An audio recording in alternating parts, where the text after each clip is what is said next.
Hello friends, मैं अंबिका कुमारी स्वागत करती हूँ आपके अपने चैनल पे।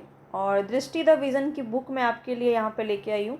इसी से मैं आपको ज्योग्राफी के क्लासेस लेके यहाँ पे चल रही हूँ और एनसीईआरटी थ्रू क्वेश्चन आपका रहेगा। अगर एनसीईआरटी की बुक आपने नहीं पढ़ी है, आप नहीं पढ़ पा रहे हैं, जो भी फैक्ट्स है उसको आप अगर कलेक्ट नहीं कर पा रहे हैं, तो आप यहाँ पे इसका नोट्स बहुत ही प्रॉपर तरीके से बना सकते हैं, क्योंकि आपको पूरे 6 से लेके 12 तक का यहाँ पे पूरा एनसीईआरटी दिया गया है। और विश्व का भूगोल भी यहाँ पे आपको देखने को मिलता है। पूरी आपको चैप्टर वाइज क्वेश्चन यहाँ पे देखने को मिलती है। तो मैं आपको पहले दिखा देती हूँ कि हमने क्या क्या कर लिया है। ठीक है, यहाँ पे देखिए क्लास 6 से हमने स्टार्ट किया है और क्लास 6 का मैंने चैप्टर 1 कर दिया है। चैप्टर 2, चैप्टर 3, चैप्टर 4, चैप्टर 5 हमारा कंप्लीट हो चुका है। और इसको आपने नहीं देखा है तो आप जाके ज़रूर देखिए। ठीक है, और इसकी प्लेलिस्ट आपको मिल जाएगी मेरे यूट्यूब चैनल पे, वहाँ पे जाके आप ज़रूर इसको देखिए। और आज हम 6, 7, 8 ये तीनों ही चैप्टर आज हम कंप्लीट कर लेंगे, तो पूरा क्लास 6 हमारा कंप्लीट हो जाएगा। बार बार रिवीजन कीजिए। विदाउट रिवीजन एक बार देखने से आपको कुछ भी फ़ायदा नहीं होने वाला है। यकीन मानिए, आप आज देखेंगे आपको कल तक याद रहेगा हार्डली, और उसके बाद आप भूल जाएंगे। इसलिए इम्पॉर्टेंट है कि आप इसको बार बार प्रैक्टिस कीजिए, क्वेश्चंस को बार बार लगाइए, बार बार देखिए, ताकि आपको चीज़ें याद हो जाएं। तो ज़्यादा नहीं है, जैसे 6 से लेके 10 तक भी देखते हैं तो मोर देन इनफ है टीचिंग एग्ज़ाम के लिए, जो क्योंकि ये जनरल पार्ट है, बहुत ज़्यादा भी आपसे डीप में नहीं पूछा जाता है। तो क्लास 10 तक काफ़ी होता है, तो 6 देखिए हमारा 2-3 दिन में ही कंप्लीट हो जाएगा। आई थिंक ये हमारा आज तीसरा दिन है। ठीक है, पहला दिन तो हमने बहुत छोटा सा ही रखा था, एक ही चैप्टर का। कल हमने अच्छे से लिया और आज हम ख़त्म कर देंगे इसको, तो ज़्यादा समय नहीं लगा। इसी तरह हमको लगता है ये 15 दिन में हार्डली आपका कंप्लीट हो जाएगा। तो आराम से सभी को तसल्ली से देखिए, 2 से 3 बार ज़रूर। और हो सकता है तो इसके नोट्स बनाइए, जो भी इम्पॉर्टेंट फैक्ट्स हैं वहाँ से नोट्स बनाइए, और नोट्स को आप अपने रिवाइज़ करते रहिए, क्योंकि एग्ज़ाम टाइम पे नोट्स ही आपके इम्पॉर्टेंट होते हैं। वीडियोज़ भी आप बार बार नहीं देख पाइएगा, उसमें भी समय लगता है, लेकिन नोट्स अगर आप एक और बना लेंगे तो प्रॉपर समय दे पाइएगा। इसके बाद देखिए हम लोग जो है अफ्रीका से संबंधित जितने भी प्रश्न पूछे जाते हैं, ऑस्ट्रेलिया, दक्षिण अमेरिका, अंटार्कटिका, यहाँ पे इन सभी से भी संबंधित सभी प्रश्नों को देखेंगे, क्योंकि काफ़ी ज़्यादा जो है बीपीएससी में आपको यहाँ से भी क्वेश्चन देखने को मिला था। और आज के क्लास की मैं बात करूँ तो यहाँ पे ये तीनों ही चैप्टर आपका काफ़ी ज़्यादा इम्पॉर्टेंट है। तीनों से आपके क्वेश्चन जो हैं बीपीएससी में बहुत ज़्यादा पूछे गए हैं। अभी आप क्वेश्चन करेंगे, आप इसको बहुत बेहतर तरीके से समझ पाएंगे। तो जीके जीएस की तैयारी को बेहतर तरीके से करने के लिए अगर आप जुड़ना चाहें तो मेरे चैनल को सब्सक्राइब कर लीजिएगा और बेल आइकन ज़रूर प्रेस कर लीजिएगा, तभी आपको मेरे वीडियो समय पे मिल पाएंगे। चलिए स्टार्ट करते हैं। पसंद आएगा तो लाइक ज़रूर कीजिएगा, और तीनों चैप्टर कंप्लीट करना है तो वीडियो को कंप्लीट देखिएगा, वरना कोई फ़ायदा नहीं है। अगर आप इससे भी ज़्यादा शॉर्टकट चाहते हैं तो प्लीज़ अभी आप इस वीडियो को छोड़ के जा सकते हैं। यहाँ पे क्लास 6 का आज हम पूरा ख़त्म कर लेंगे, और इसके बाद कल हम देख लेते हैं। ये आपका बहुत ज़्यादा इम्पॉर्टेंट पार्ट है, इसको हम कंप्लीट करेंगे। 1-2 दिन लग जाएगा, क्योंकि बहुत ज़्यादा इसमें क्वेश्चंस देखने को मिल रहा है। देखते हैं कितना दिन में हो पाता है। कोशिश करेंगे कि 2 दिन में ज़रूर इसको ख़त्म कर लें। चलिए अब हम स्टार्ट करेंगे, यहाँ पे क्वेश्चंस की तरफ बढ़ते हैं। तो आप देखिए यहाँ पे क्लास 6 का ये सारे आपको 12 तक के यहाँ पे पूरे चैप्टर दिए गए हैं। ठीक है, और पूरे चैप्टर वाइज ही यहाँ पे क्वेश्चंस भी आपको करवाए जा रहे हैं। तो चैप्टर 1 था हमारा सौर मंडल में पृथ्वी। यहाँ से एनसीईआरटी बेस्ड है ये। एनसीईआरटी में जितनी बातें क्लास 6 में कही गई हैं, सिर्फ उतनी ही बातों पे यहाँ पे क्वेश्चंस बने हैं, और उतनी ही फैक्ट्स आपको यहाँ पे बताए गए हैं। तो कोई भी ऐसा मत सोचेगा कि सौर मंडल का तो हमारा पूरा चैप्टर हुआ ही नहीं, इसमें तो कुछ ऐसे पॉइंट्स थे जो क्वेश्चन पूछे जाते इसमें बताया नहीं गया। ऐसा इसलिए क्योंकि क्लास 6 में नहीं बताया गया है। हम जब इसको आगे क्लास में और आगे बढ़ेंगे, 7, 8, 9, 10 करेंगे, तो लेवल भी बढ़ते जाता है क्वेश्चंस का, और डिटेल्स भी बढ़ती जाती है। तो वैसे ही आपकी सारी, आप एक तरह से कह सकते हैं कि पूरा एनसीईआरटी ही है आपका ये, जो क्वेश्चंस के थ्रू आप देख रहे हैं। चलिए अब हम यहाँ पे क्वेश्चन स्टार्ट करेंगे। तो यहाँ पे अगर मैं बात करूँ तो हमने क्लास चैप्टर 5 तक हमने कर लिया था। ये है चैप्टर 6। चैप्टर 6 से हमारा स्टार्ट होता है पृथ्वी के प्रमुख स्थल रूप। अब स्थल रूप से क्वेश्चन आपका काफ़ी ज़्यादा पूछा जाता है, आप खुद इसको देख पाइएगा अभी। ठीक है, जब हम अभी क्वेश्चंस करेंगे, एक एक एग्ज़ाम में क्वेश्चंस आपके पूछे गए हैं यहाँ से। ठीक है, तो मैं आपको बताती चलूँगी।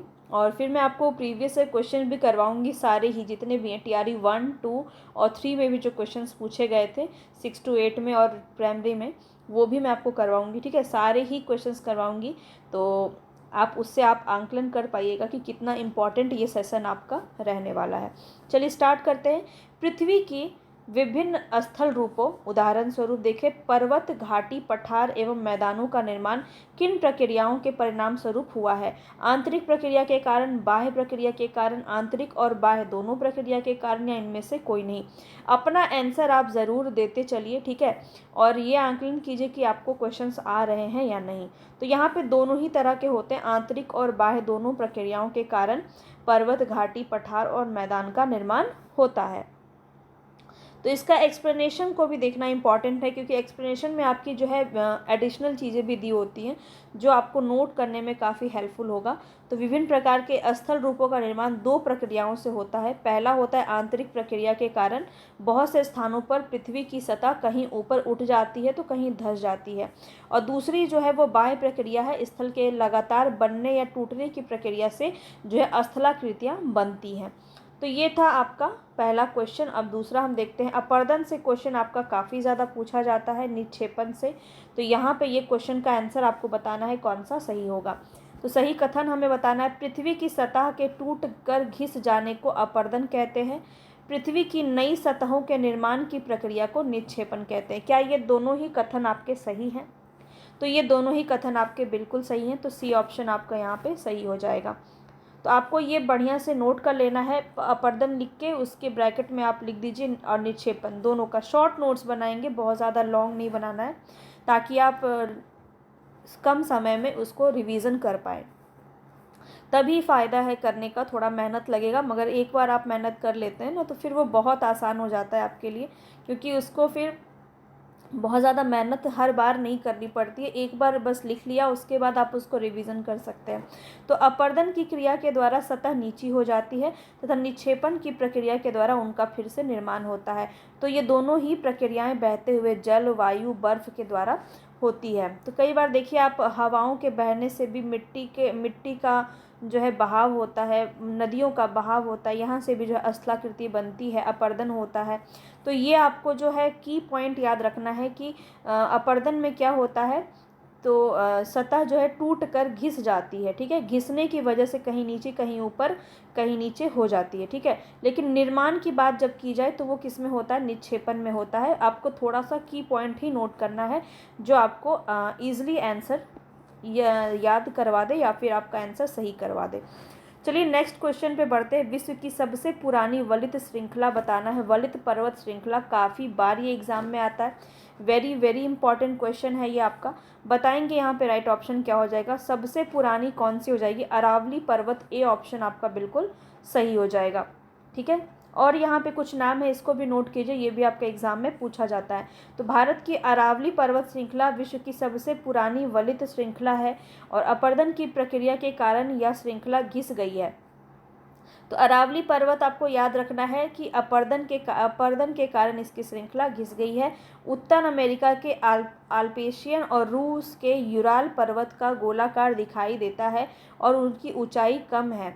ये बहुत पुराने वलित पर्वत है। भारत का हिमालय भी वलित पर्वत का उदाहरण है। तो ये सभी आपको जो है नोट करना है वलित पर्वत के नाम से, कि अरावली हो गया, आल्प्स हो गया, यूराल पर्वत हो गया, हिमालय हो गया, ये सब क्या है? वलित पर्वत है। ऐसे आपको नोट्स बनाने हैं।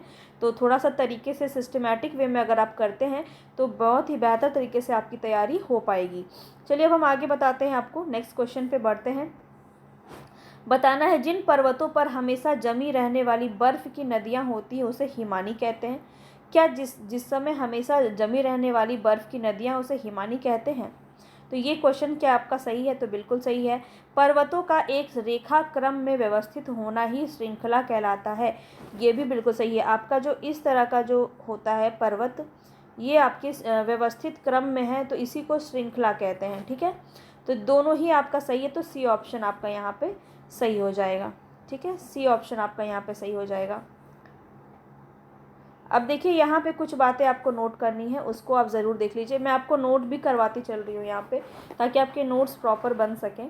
और इसकी प्लेलिस्ट आपको मिल जाएगी ज्योग्राफी की प्रैक्टिस क्लास में, जाइएगा NCERT प्रैक्टिस क्लास, तो वहाँ पे आपको मिल जाएगा, ठीक है। उपर्युक्त दोनों कथन सत्य है। कुछ पर्वतों पर हमेशा जमी रहने वाली बर्फ़ की नदियाँ होती है, उसे हिमानी कहा जाता है। कुछ ऐसे भी पर्वत हैं जो समुद्र के भीतर हैं, जिन्हें हम देख नहीं सकते, ठीक है। समुद्र के भीतर ही समा गए हैं, कुछ ऐसे भी पर्वत हैं।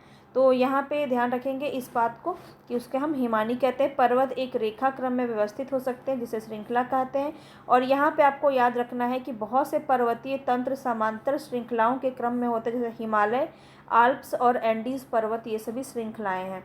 चलिए आगे बढ़ेंगे, नेक्स्ट क्वेश्चन पे बढ़ेंगे। बताना है यहाँ पे आपका क्वेश्चन पूछा जो जा रहा है वो है जिन पर्वतों की सतह उबड़ खाबड़ तथा शिखर शंखवाकार होती है, ऐसे पर्वत को क्या कहा जाता है। शंखवाकार होती है ऐसे पर्वत को, उबड़ खाबड़ होती है पर श्रृंखलाकार होती है, ऐसे पर्वत को क्या कहते हैं।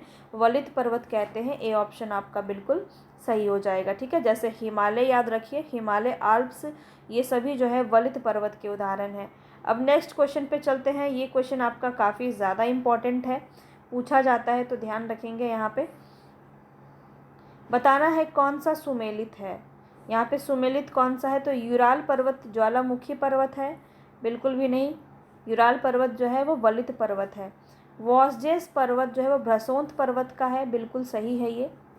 माउंट किलिमंजारो ये ज्वालामुखी पर्वत है, ये भी सही है। फ्यूजियामा पर्वत वलित पर्वत नहीं है, तो यहाँ पे ये भी गलत है। 2 और 3 सही है, तो बी ऑप्शन आपका सही हो जाएगा, ठीक है। तो इसको आपको नोट करना है। और कौन सा आपका देखिए भ्रसोंत पर्वत भी होता है और वलित पर्वत भी होता है। तो उत्तर अमेरिका का आल्पेशियन तथा रूस का यूराल पर्वत गोलाकार दिखाई देता है और इनकी ऊंचाई बहुत कम है। ये बहुत पुराने वलित पर्वत है। नोट करेंगे ये क्या है, आल्प्स, जो कि उत्तर अमेरिका का है। ये भी पूछा जा सकता है कहाँ का है, तो ये भी आपको याद से लिखना है। यूराल पर्वत कहाँ से है, तो रूस से है। और ये सभी वलित पर्वत है। जब कोई बहुत बड़ा भाग टूट जाता है तथा ऊर्ध्वाधर रूप में विस्थापित हो जाता है, तब भ्रसोंत पर्वत का निर्माण होता है। तो ऊपर उठे हुए खंड को उत्खंड यानी हॉट्स कहते हैं तथा नीचे धंसे हुए खंडों को द्रोणिका भ्रंश यानी गार्बेन कहते हैं। यहाँ पे कहा जा रहा है इस तरह की जो आकृति हो जाती है, इस तरह की आकृति, तो ये आपका हॉट्स होता है, ये वाला पार्ट। और जो ये वाला पार्ट है ये यीस्ट होता है, गार्बेन, ठीक है, कह सकते हैं।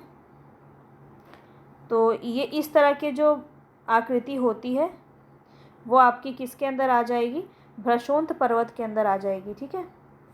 यूरोप की राइन घाटी, वॉसजेस, ये सभी इसी के अंदर आएगा, भ्रसोंत पर्वत के अंदर आएगा। तो ये आपको नोट कर लेना है, वॉसजेस और राइन घाटी, यूरोप की राइन घाटी और वॉसजेस, ठीक है। दोनों पर्वत जो है आपका यहाँ पे हो जाएगा। ज्वालामुखी देखिए आपका जो है पर्वत अफ्रीका का माउंट किलिमंजारो, ये आपको जगह भी नोट करनी है कि ये कहाँ का है, अफ्रीका का है। ये क्वेश्चन आपका जो है मिलान करने के लिए पूछ सकता है, किसी भी रूप में आपका एग्जाम में ये क्वेश्चन देखने को मिल सकता है। और जापान का फ्यूजियामा पर्वत, ये भी ज्वालामुखी पर्वत का उदाहरण है, ठीक है। ज्वालामुखी पर्वतों का निर्माण ज्वालामुखी प्रक्रियाओं के कारण होता है। आगे बढ़ते हैं। मोनाकी पर्वत बताना है किस महासागर में अवस्थित है। क्वेश्चन का आंसर देंगे, मोनाकी पर्वत किस महासागर में अवस्थित है। कमेंट बॉक्स में आप क्वेश्चन को टाइप कर सकते हैं, इससे आपको बहुत लंबे समय तक याद रह सकता है, ठीक है। तो यहाँ बताएंगे राइट ऑप्शन आपका क्या हो जाएगा। तो यहाँ पे देख लेते हैं कौन सा आपका राइट ऑप्शन हो जाएगा। प्रशांत महासागर हो जाएगा। मोनाकी पर्वत किस महासागर में है, प्रशांत महासागर में है, ठीक है। इसकी अगर ऊंचाई की बात की जाए, प्रशांत महासागर में स्थित मोनाकी पर्वत जो है ये एक हवाई द्वीप है, सागर की सतह के नीचे स्थित है और इसकी ऊंचाई 10,205 मीटर है। ये माउंट एवरेस्ट से भी अधिक है, लेकिन ये समुद्र के अंदर ही समा गया है, तो इसी समुद्र की सतह के नीचे स्थित है, इसीलिए जो है हम इसको नहीं कह सकते हैं कि सबसे बड़ी पर्वत। यहाँ पे आप माउंट एवरेस्ट को ही जानते हैं सबसे ऊंचाई पर्वत जो है अभी तक, ठीक है। चलिए आगे बढ़ते हैं। यहाँ बताएंगे विश्व का सबसे ऊंचा पठार, ये क्वेश्चन आपका बहुत बार पूछा गया है। इसका राइट आंसर बहुत ही इजी है, तिब्बत का पठार। डी ऑप्शन आपका यहाँ पे बिल्कुल सही है। और यहाँ पे आपको जो विशेष बातें जो बताई जा रही हैं इसको नोट करना काफ़ी इम्पॉर्टेंट है, तो ध्यान दीजिएगा। तिब्बत का पठार विश्व का सबसे ऊंचा पठार है, जिसकी ऊंचाई मध्य समुद्र तल से 4000 से 6000 मीटर तक है। पठार आसपास के क्षेत्रों से अधिक उठा हुआ होता है तथा उसका ऊपरी भाग मेज के समान सपाट होता है। पठारों की ऊंचाई प्रायः कुछ 100 मीटर से लेकर कई हजार मीटर तक हो सकती है। पर्वतों की तरह पठार भी नए या पुराने हो सकते हैं। भारत में दक्कन का पठार पुराने पठारों में से एक है। जो ये वाला इधर साइड का जो इलाका है ये आपका दक्कन प्लेट्यू होता है। आगे देखिए, यहाँ पे कुछ बातें आपको बताई गई हैं। केन्या, तंजानिया, युगांडा ये पूर्वी अफ्रीका पठार एवं ऑस्ट्रेलिया का पश्चिमी पठार का उदाहरण है, तो ये आपको नोट करना है। अफ्रीका का पठार सोना और हीरो के खनन के लिए प्रसिद्ध है। सारी बातें आपको एनसीईआरटी में बताई गई है, वही चीज़ें आपको यहाँ पे एडिशनल रूप में देखने को मिल रही है। भारत में छोटा नागपुर का पठार में लोहा, कोयला, मैग्नीशियम में बहुत अधिक भंडार पाया जाता है, तो ये भी आपको नोट करना है। चलिए आगे बढ़ेंगे, नेक्स्ट क्वेश्चन पे बढ़ेंगे। यहाँ पे बताना है, अधिकांश मैदान कुछ नदियों तथा उसकी सहायक नदियों के कारण बने हैं। मैदान विश्व में सबसे अधिक जनसंख्या वाले भाग होते हैं। तो क्या ये कथन आपका सही है? तो बिल्कुल सही है। तो यहाँ पे ध्यान रखेंगे, सी ऑप्शन आपका सही हो जाएगा। और यहाँ पे आप देखिए, इसके बारे में जान लीजिए। तो मैदान जो है वो समतल भूमि में एक बहुत बड़ा भूभाग है और 200 मीटर से ऊंची नहीं होती है ऐसी ये जो समुद्री तल से। और अधिकांश मैदान मुख्य नदियों और सहायक नदियों के द्वारा बने होते हैं। और नदियाँ पर्वतों के ढालों पर नीचे की ओर बहती है तथा उन्हें अपर्दित करती है, मतलब कटती रहती है ज़मीन धीरे धीरे। ये अपर्दित पदार्थों को अपने साथ आगे ही लेके जाती है और अपने साथ ढोए जाने वाले पदार्थों जैसे बालू, सिल्ट को वे घाटियों में निक्षेपित कर देती है, यानी कि कुछ अन्य घाटियों का निर्माण होता है। इस तरह से इन्हीं निक्षेपों से मैदान का निर्माण होता है। तो निर्माण जब आपका आए तो ये निक्षेपण से संबंधित होगा, ये भी एक ट्रिक आपको याद रखना है। और इसमें आगे क्या बोला जा रहा है, मैदान अधिक उपजाऊ होते हैं, यहाँ आवास और परिवहन के साधनों का निर्माण करना आसान होता है, इसलिए मैदान विश्व के सबसे अधिक जनसंख्या वाले भाग होते हैं। अब जैसे पहाड़ पर्वत है, वहाँ पे घर बहुत मुश्किल होता है बनाना, पत्थरों को काट के बनाया जाता है। तो जो भी पर्वतीय इलाका है वहाँ पे आप देख सकते हैं कि बहुत ही मुश्किल से घर वहाँ पे बनाए जाते हैं। तो इस हिसाब से देखा जाए तो मैदानी भाग में ज़्यादा जनसंख्या होने की संभावना होती है। तो ये बहुत ही कॉमन सी बात है। चलिए, हमारा चैप्टर 6 ख़त्म हुआ। अब चैप्टर जो 7 है ये काफ़ी इंपॉर्टेंट है। भारत के बारे में बहुत सारी चीज़ें यहाँ पे जानेंगे। और सबसे पहला तो यही क्वेश्चन है कि विस्तार दक्षिण से उत्तर की ओर अक्षांश के मध्य कितना है। तो ये मैंने आपको अक्षांश देशांतर जब पढ़ाया था मेरी थ्योरी वाली क्लास में। थ्योरी वाली क्लास बहुत ही अच्छी थी, पर किसी ने अच्छे से रिस्पॉन्स नहीं किया तो उसको मुझे छोड़ना पड़ा। लेकिन अगर मैं बात करूँ यहाँ पे, आपने उसको अगर देखा होगा तो बहुत अच्छे से आप इसको जानते होंगे। 8 डिग्री 4 मिनट उत्तर से 37 डिग्री 6 मिनट उत्तर, ये आपका राइट आंसर ए हो जाएगा। ठीक है, ये अक्षांश है। अब देशांतर आपको पता होगा, देशांतर भी अगर हम बात करें तो कौन सा राइट हो जाएगा यहाँ पे। तो देखिए, इसी तरह से आपको कंफ्यूज करने के लिए बहुत सारा ऐसा दिया जा सकता है, पर राइट ऑप्शन आपको चुनना है। 68 डिग्री 7 मिनट पूर्व से 97 डिग्री 25 मिनट पूर्व जो है आपका, ये पूर्व पश्चिम भी आपको ध्यान रखना है, पश्चिम भी दिया हो सकता है, तो ये आपको अच्छे से नोट करना है। अक्षांश हो जाएगा आपका, इधर अक्षांश हो जाएगा ये वाला, और देशांतर हो जाएगा, अक्षांश हो जाएगा ये वाला, देशांतर हो जाएगा ये वाला। ठीक है, इसको नोट कर लीजिए बहुत ही अच्छे से। आगे बताएंगे, कर्क रेखा किन राज्यों से होकर गुजरती है।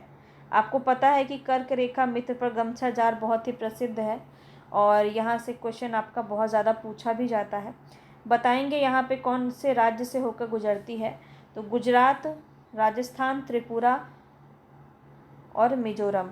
तो क्या ये सभी सही हैं? कौन सा इसमें सही होगा ये बताना है। तो इसमें तो आपके चारों ही सही हैं। ठीक है, तो ऑप्शन डी ही सही हो जाएगा, उपयुक्त सभी।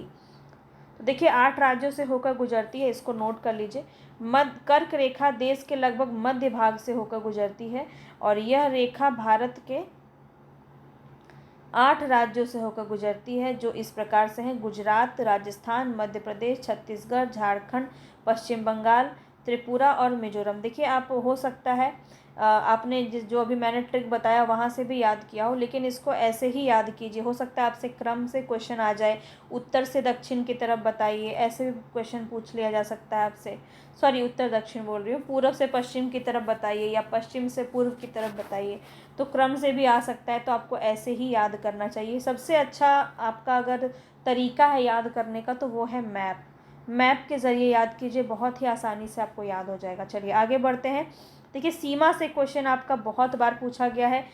मैं कहूँ तो यहाँ पे तीनों ही आपके बीपीएससी टीआरई में क्वेश्चन जो है सीमा से क्वेश्चन पूछा गया है, तो इसीलिए इसको बिल्कुल भी स्किप नहीं करेंगे। भारत की स्थलीय सीमा कितने देशों के साथ जुड़ी हुई है ये बताना है।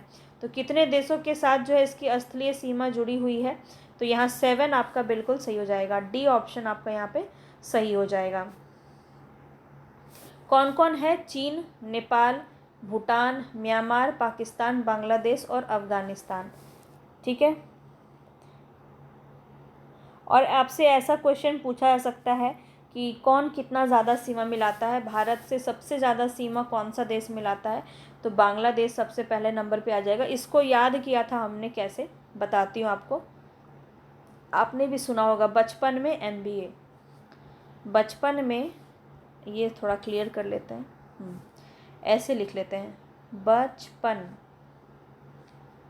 बचपन में MBA। ठीक है। बचपन ब से हो जाएगा आपका बांग्लादेश। ठीक है, बांग्लादेश। और च से हो जाएगा चीन, प से हो जाएगा पाकिस्तान। ऐसे आप इजली याद रख सकते हैं। सीमा से मैंने आपको क्वेश्चन करवाया है ऑलरेडी, सारे ही आपको कितने किलोमीटर कौन सा है सारा कुछ करवाया हुआ है। थ्योरी क्लास बहुत इंपॉर्टेंट होता, लेकिन आप लोग को नहीं पसंद आया। तो यहाँ पे देखिए नेपाल हो गया, M से आपका म्यांमार हो जाएगा। ठीक है। और B से आपका भूटान हो जाएगा, और A से आपका अफ़गानिस्तान। ये सबसे कम मिलाता है 106 किलोमीटर। ठीक है, तो ये अफ़गानिस्तान हो जाएगा। इस तरह से आपको याद रख सकते हैं। अब यहाँ पे देखिए सेम क्वेश्चन पूछा गया, भारत की सबसे लंबी सीमा जो है कौन सा देश मिलाता है? तो क्या आप आंसर गलत करेंगे? बचपन में MBA किया था ना हमने, तो अभी बचपन में B सबसे पहले आता है, तो बांग्लादेश। डी ऑप्शन आपका बिल्कुल सही हो जाएगा। चलिए आगे बताएंगे। यहाँ पे नेक्स्ट क्वेश्चन है कि भारत के कौन से राज्य 3 तरफ से अंतर्राष्ट्रीय सीमाओं से घिरे हुए हैं? तो मैंने जो थ्योरी क्लास लिया था उसमें कुछ ही किया था, 2 ही 3 चैप्टर हमने किया था, पर बहुत ही अच्छे से किया था। तो ये आपको बहुत अच्छे से वहाँ देखने को मिलेगा, तो ज़रूर आप करिएगा उसको। ठीक है। तो यहाँ पे अगर मैं उसको कंप्लीट करवाऊँगी, क्योंकि वो बहुत ज़्यादा इम्पॉर्टेंट है। आपको अभी तो खैर समय नहीं है, क्योंकि अभी क्वेश्चन प्रैक्टिस हो रहा है, फिर हिस्ट्री का करवाना है, लेकिन इसको थ्योरी क्लास भी मैं बहुत जल्द करवाऊँगी। अभी TRE 4 भी है सामने में, तो इसलिए उस समय मैं इसको ज़रूर करवाऊँगी। अब देखिए क्लास यहाँ पे 6 नंबर क्वेश्चन में आपको बताना है कौन सा सही हो जाएगा। तो सिक्किम और त्रिपुरा जो है वो 3 तरफ से अंतर्राष्ट्रीय सीमाओं से घिरा हुआ है, तो C ऑप्शन आपका यहाँ पे सही हो जाएगा। कौन कौन से घिरा हुआ है, तो ये आप नोट कर लीजिए। देखिए ये क्वेश्चन आपका बहुत इंपॉर्टेंट है, पूछा सकता है। सिक्किम जो है नेपाल से, भूटान से और चीन से 3 तरफ से घिरा हुआ है, और त्रिपुरा भी बांग्लादेश से 3 तरफ से घिरा हुआ है। ठीक है। त्रिपुरा अकेला ऐसा है जो 3 तरफ से बांग्लादेश से ही सिर्फ घिरा हुआ है, ये आपको समझना है। चलिए आगे बताएंगे। यहाँ पे भारत के कितने राज्य कम से कम 2 देशों के साथ अपनी सीमा साझा करते हैं? अब ये आपको कब तब आएगा समझ में, जब माइंड मैपिंग आप करोगे। तो माइंड मैपिंग करोगे तो आपको समझ में आएगा यहाँ पे कितने राज्य ऐसे हैं जो कम से कम 2 देशों के साथ अपनी सीमा मिलाते हैं। तो यहाँ पे राइट ऑप्शन बताएंगे कौन सा हो जाएगा? 7 बिल्कुल सही हो जाएगा। 7 राज्य है ऐसा। आप यहाँ पे देखिए पूरा डिटेल में आपको बताया गया है, तो इसको बहुत अच्छे से नोट कर लीजिए। जम्मू कश्मीर, जम्मू कश्मीर किससे मिलता है? पाकिस्तान, चीन, अफ़गानिस्तान। उत्तराखंड नेपाल और चीन से मिलता है। सिक्किम नेपाल से मिलता है, भूटान से और चीन से मिलता है। अरुणाचल प्रदेश भी चीन से मिलता है, भूटान से मिलता है, म्यांमार से मिलता है। असम भूटान और बांग्लादेश से। पश्चिम बंगाल बांग्लादेश, भूटान और नेपाल से।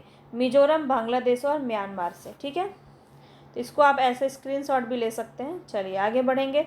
बताना विंध्य और सतपुड़ा पर्वत श्रेणी के बीच में कौन सी नदी बहती है? बहुत ही इम्पोर्टेंट क्वेश्चन ये आपका।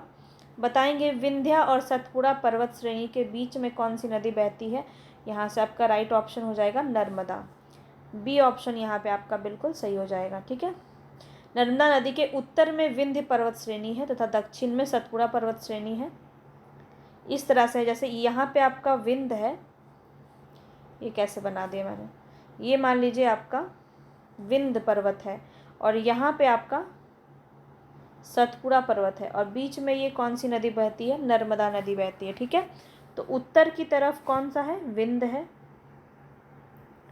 और नीचे की तरफ यानी दक्षिण की तरफ है सतपुड़ा और बीच में है नर्मदा नदी। ठीक है, तो ऐसे आप इसका इमेज आपको याद रहेगा। ठीक है, ध्यान रखेंगे। चलिए, ताप्ती नदी के संदर्भ में बताना है। तो ताप्ती नदी सतपुड़ा पर्वत श्रेणी के दक्षिण में बहती है। क्या ये आपका कथन सही है? तो देख लेते हैं। ताप्ती नदी सतपुड़ा पर्वत श्रेणी के दक्षिण में बहती है, तो ये आपका कथन सही है। ताप्ती नदी भारतीय प्रायद्वीप की एकमात्र नदी है जो पूर्व से पश्चिम की ओर बहती है। नहीं भैया, ताप्ती के साथ साथ नर्मदा नदी भी है, साबरमती भी है। तापी नदी के उत्तर में अजंता और सतमाला पर्वत स्थित है। तो उत्तर में कौन हो जाएगा? सतपुड़ा पर्वत हो जाएगा ना। देखिए यहीं पे तो इसका आंसर लिखा है, ताप्ती नदी सतपुड़ा पर्वत श्रेणी के दक्षिण में बहती है। जब नीचे बहती है, ये ताप्ती बहती है नीचे, तो ऊपर में कौन, उत्तर में कौन हो जाएगा? सतपुड़ा हो जाएगा, है ना। तो ये तो कॉमन सेंस वाली बात थी। तो यहाँ पे आप देख सकते हैं सिर्फ एक ही सही था, यहाँ पे सिर्फ ए ऑप्शन सही है आपका, सतपुड़ा पर्वत श्रेणी के दक्षिण में बहती है। ठीक है, तो यहाँ पे एक बात आपको याद रखना है कि ताप्ती नदी के अलावा नर्मदा भी है जो पूर्व से पश्चिम दिशा में बहती है, खंबात की खाड़ी में गिरती है, तथा अजंता एवं सतमाला पर्वत तापी नदी के दक्षिण में अवस्थित है। अगर इसका वहाँ पे क्वेश्चन में है आपका उत्तर में, इसीलिए क्वेश्चन गलत हो गया। अब देखिए ये कैसा फिगर बनेगा। पहले है आपका विंध्य पर्वत, ये देख लिया आपने विंध्य पर्वत। यहाँ है आपका सतपुड़ा पर्वत। अब यहाँ पे बहती है नर्मदा। ठीक है, रुकिए हम क्लियर करके आपको दिखाते हैं, बहुत मज़ा आएगा आपको। विंध्य है ये, ठीक है, विंध्य पर्वत। ये है आपका सतपुड़ा पर्वत, बीच में बहती है नर्मदा और इधर बहती है ताप्ती। ठीक है, ये दोनों ऐसे बहती है और पूर्व की साइड में आपके गिर जाती है खंबात की खाड़ी में। और यहाँ पे आपका यानी कि ताप्ती नदी के नीचे क्या है? दक्षिण है, और दक्षिण में क्या है? अजंता और सतमाला पर्वत। अजंता और सतमाला पर्वत की यहाँ पे स्थित है, अजंता और सतमाला पर्वत। तो ये है इसका कुछ डायग्राम अगर आप देखें तो नर्मदा और ताप्ती अब आपको याद रहेगा, ये दोनों इसी तरह से आगे बहन की तरफ बढ़ते हैं साथ में और जाके गिर जाते हैं खंबात की खाड़ी में। आगे बढ़ते हैं। हिमालय पर्वत को 3 मुख्य समांतर श्रृंखलाओं में बांटा गया है, वो नाम आपको बताना है। ये क्वेश्चन भी आपका बहुत इंपॉर्टेंट है, पूछा जाता है। तो यहाँ पे राइट ऑप्शन क्या हो जाएगा? वृहद हिमालय, मध्य हिमालय और शिवालिक। तो ये है इसका क्रम सही, डी ऑप्शन।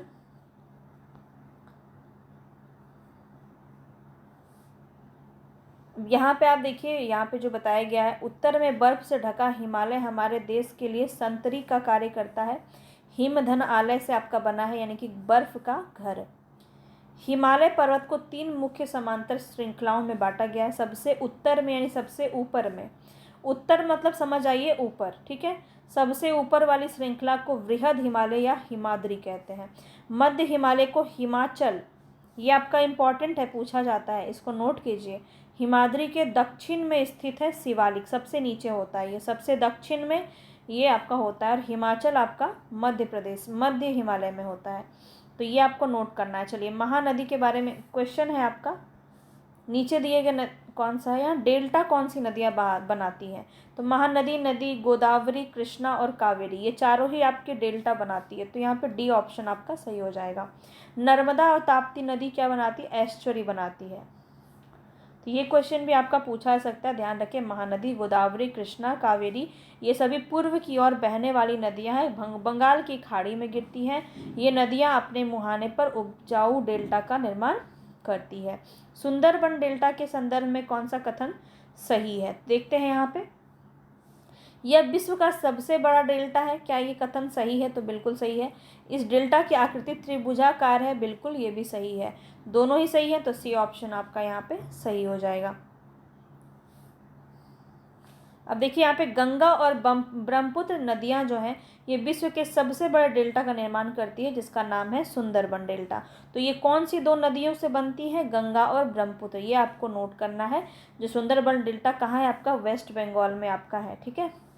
इस डेल्टा की आकृति त्रिभुजाकार है, ये भी ध्यान रखेंगे। डेल्टा स्थल वह भाग होता है जो नदी के मुहाने पर बनता है। जहाँ नदियाँ समुद्र में प्रवेश करती है उस जगह को नदी का मुहाना भी कहा जाता है। आगे बताएंगे कि कौन सा जो है द्वीप जो है प्रवाल द्वीप है। प्रवाल द्वीप कौन सा? ये क्वेश्चन भी आपका पूछा गया है। लक्षद्वीप, ए ऑप्शन आपका बिल्कुल सही हो जाएगा। तो भारत में दो द्वीप समूह है, अंडमान निकोबार और लक्षद्वीप। लक्षद्वीप द्वीप समूह अरब सागर में स्थित है और ये केरल के तट से कुछ दूर स्थित प्रवाल द्वीप है। अंडमान निकोबार द्वीप समूह भारत के दक्षिण पूर्व में दिशा में बंगाल की खाड़ी में स्थित है। तो ये दोनों अलग अलग साइड में है, एक बंगाल की खाड़ी में है और एक अरब सागर में है। तो दोनों को ध्यान रखेंगे, क्वेश्चन पूछा जाता है। अब नेक्स्ट है हमारा क्वेश्चन जलवायु, भारत की जलवायु, वनस्पति और वन्य जीव। यहाँ से भी क्वेश्चन आपके काफ़ी ज़्यादा पूछे जाते हैं। तो बताएंगे यहाँ पे मानसून शब्द की उत्पत्ति किस भाषा से हुई है? ए ऑप्शन आपका सही हो जाएगा, अरबी भाषा से। ठीक है। मानसून शब्द अरबी भाषा के मौसम से लिया गया है, जिसका अर्थ है मौसम। मौसम वायुमंडल में दिन प्रतिदिन होने वाला परिवर्तन है तथा किसी प्रकार पर अनेक वर्षों में मापी जाने वाली औसत दशा को जलवायु कहते हैं। चलिए आगे बढ़ते हैं, नेक्स्ट क्वेश्चन पे बढ़ते हैं। यहाँ पे बताना है कि भारत के किस भाग में लौटते हुए मानसून के कारण वर्षा होती है? तो यहाँ पे तमिलनाडु और आंध्र प्रदेश, डी ऑप्शन आपका बिल्कुल सही हो जाएगा। ठीक है, ध्यान रखेंगे। तो ये क्वेश्चन आपका बहुत ज़्यादा पूछा जाता है कि शरद ऋतु के समय में पवन स्थल भागों से लौटकर बंगाल की खाड़ी पर बहती है या मानसून से लौटते समय भारत के दक्षिणी भाग में विशेषकर तमिलनाडु और आंध्र प्रदेश के क्षेत्र में वर्षा करती है। चलिए आगे बढ़ते हैं। यहाँ पे बताना है, नेक्स्ट क्वेश्चन पे बढ़ते हैं। नेक्स्ट क्वेश्चन है, यहाँ भारत की जलवायु मानसूनी जलवायु कहलाती है। भारत की स्थिति उष्णकटिबंधीय होने के कारण अधिकतर वर्षा मानसूनी पवन से होती है। तो क्या ये दोनों कथन आपका सही है? कथन और कारण दोनों सही है।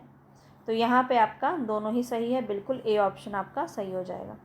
चलिए आगे बढ़ते हैं। बताना है यहाँ पे किस स्थान की जलवायु के निर्धारण में कौन कौन से कारक महत्वपूर्ण होते हैं। तो किसी स्थान की जलवायु निर्धारण में क्या क्या क्या इम्पोर्टेंट होता है? तो यहाँ पे आपका राइट क्या हो जाएगा? स्थान की स्थिति, ऊंचाई, समुद्र से दूरी और उच्चावच, ये चारों ही होते हैं। तो डी ऑप्शन आपका यहाँ पे सही हो जाएगा। बहुत इंपॉर्टेंट ये क्वेश्चन आपका पूछा जाता है। विश्व में सबसे ज़्यादा वर्षा कहाँ होती है? तो ये क्वेश्चन तो खैर सभी को याद होगा, मौसिन राम, सी ऑप्शन आपका यहाँ पे सही हो जाएगा। मेघालय में है, ये भी ध्यान रखेंगे। आगे बढ़ते हैं नेक्स्ट क्वेश्चन पे। यहाँ बताना है उष्णकटिबंधीय वर्षा वन कहाँ पाए जाते हैं। भारत में उष्णकटिबंधीय वर्षा वन कहाँ पाए जाते हैं? अंडमान निकोबार द्वीप समूह में, उत्तर पूर्वी राज्यों में, पश्चिमी घाट में, प्रायद्वीपीय पठार में। तो यहाँ पे आपका राइट ऑप्शन क्या हो जाएगा? अंडमान निकोबार द्वीप समूह में होते हैं, उत्तर पूर्वी राज्यों में, पश्चिमी घाट में होते हैं। प्रायद्वीपीय पठारी क्षेत्र में उष्णकटिबंधीय वर्षा वन नहीं होते हैं। ठीक है, तो देखिए यहाँ पे 1, 2 और 3 ही सही था। और यहाँ पे कुछ बातें आपको जो बताई गई हैं उसको नोट कीजिए। उष्णकटिबंधीय वर्षा वन उन क्षेत्रों में पाए जाते हैं जहाँ वर्षा बहुत अधिक होती है।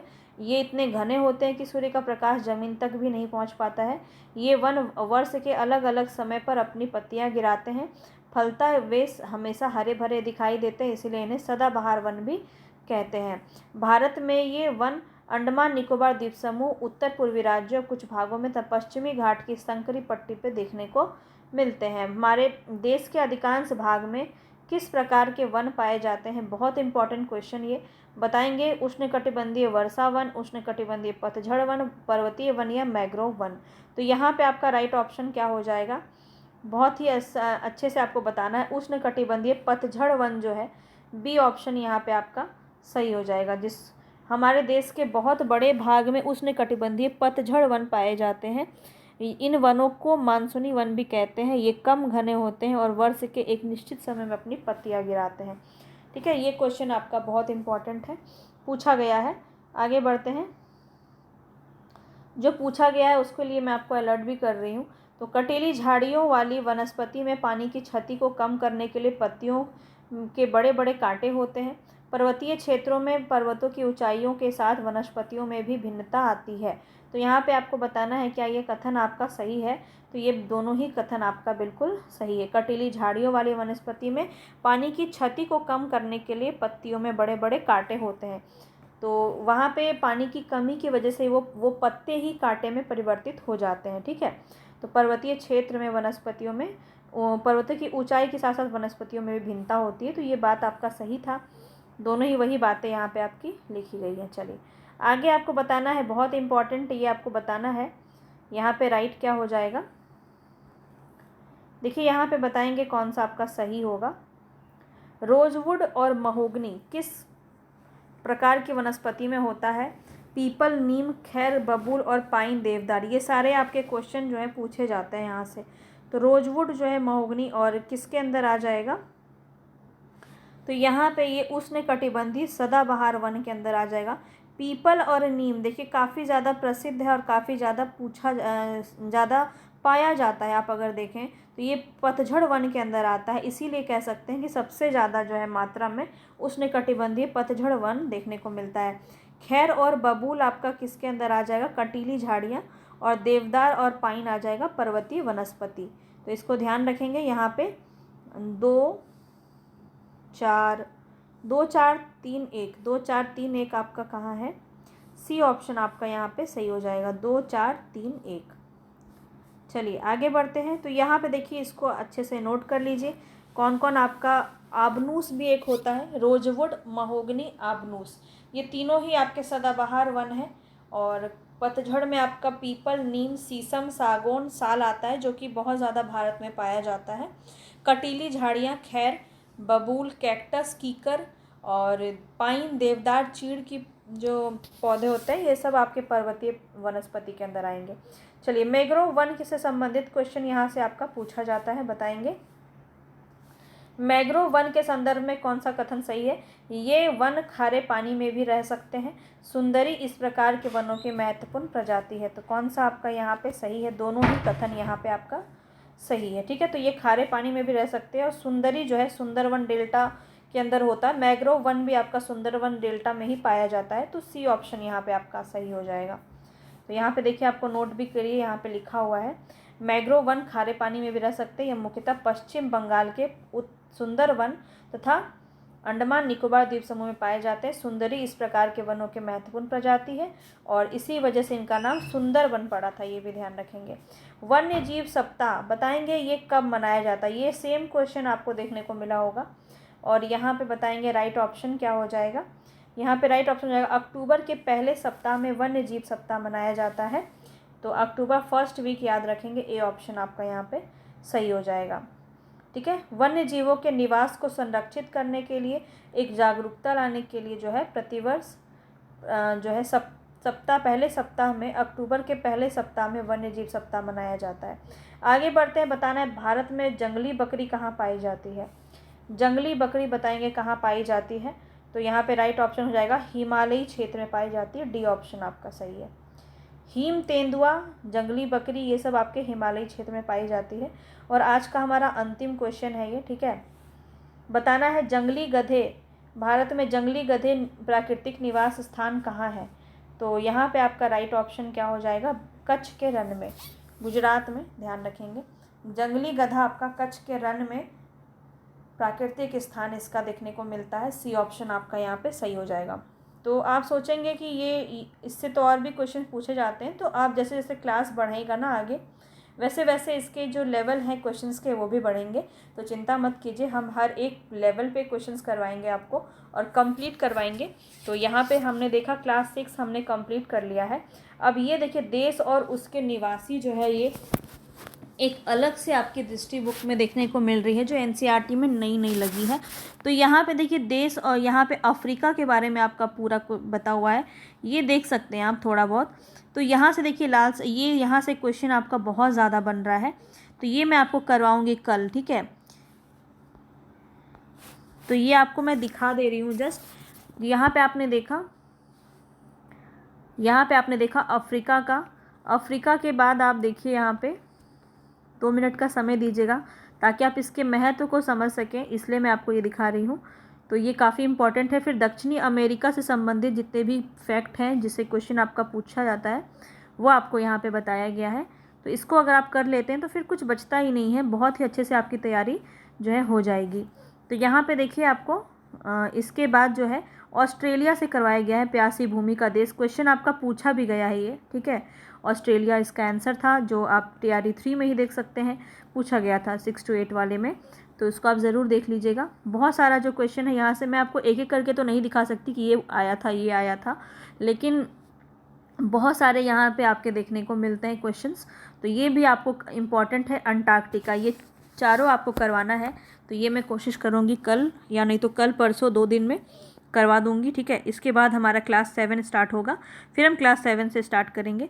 तो यहाँ तक आपको अगर मेरा पसंद आया होगा तो प्लीज़ चैनल को सब्सक्राइब कर लीजिएगा अगर आप नए हैं, और पसंद आया होगा तो लाइक कर दीजिएगा। कमेंट में ज़रूर बताइएगा क्वेश्चन कैसे लगे और कितने क्वेश्चंस आपके सही हो पा रहे हैं। मिलेंगे नेक्स्ट वीडियो में, तब तक के लिए धन्यवाद।